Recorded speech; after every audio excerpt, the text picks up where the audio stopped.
Buenas tardes, yo soy Eduardo Méndez Buendía y les voy a dar la introducción a las bases de datos. Primero, definamos qué es una base de datos. Una base de datos es un conjunto de datos pertenecientes a un mismo contexto y almacenados sistemáticamente para su posterior uso. En este sentido, una biblioteca puede considerarse una base de datos, compuesta en su mayoría por documentos y textos impresos en papel e indexados para su consulta.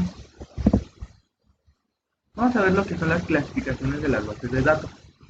Las bases de datos estáticas son bases de datos únicamente de lectura, utilizadas primordialmente para almacenar datos históricos que posteriormente se pueden utilizar para estudiar el comportamiento de un conjunto de datos a través del tiempo. Las bases de datos dinámicas son bases de datos donde la información almacenada se modifica con el tiempo, permitiendo operaciones como actualización, borrado y edición de datos, además de las operaciones fundamentales en su conjunto.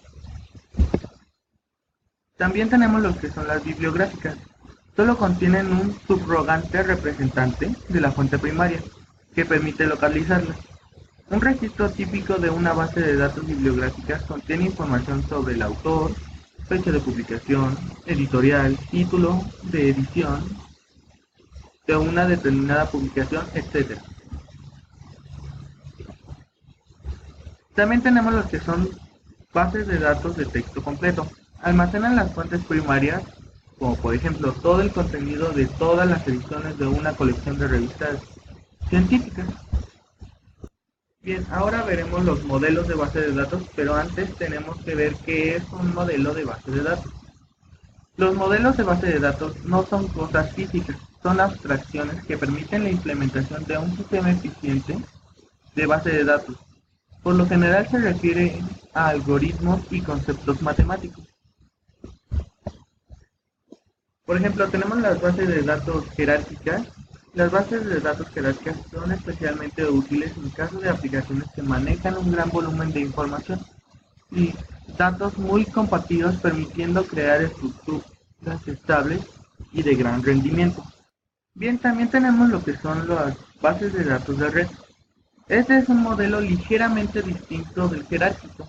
Su diferencia fundamental es la modificación de conceptos de nodos. Se permite que un mismo nodo tenga varios padres. También así como tenemos bases de datos transaccionales. Son bases de datos cuyo único fin es el envío y recepción de datos a grandes velocidades. Esas bases de datos no son muy poco comunes y están dirigidas por lo general al entorno de análisis de calidad, datos de producción e industrial. Es importante entender que su fin único es recolectar y recuperar los datos a la mayor velocidad posible. Esto es más como a un ámbito empresarial. Bueno, eso fue todo de mi parte. Por su atención, muchas gracias. Y si les gustó el video, denle like y suscríbanse.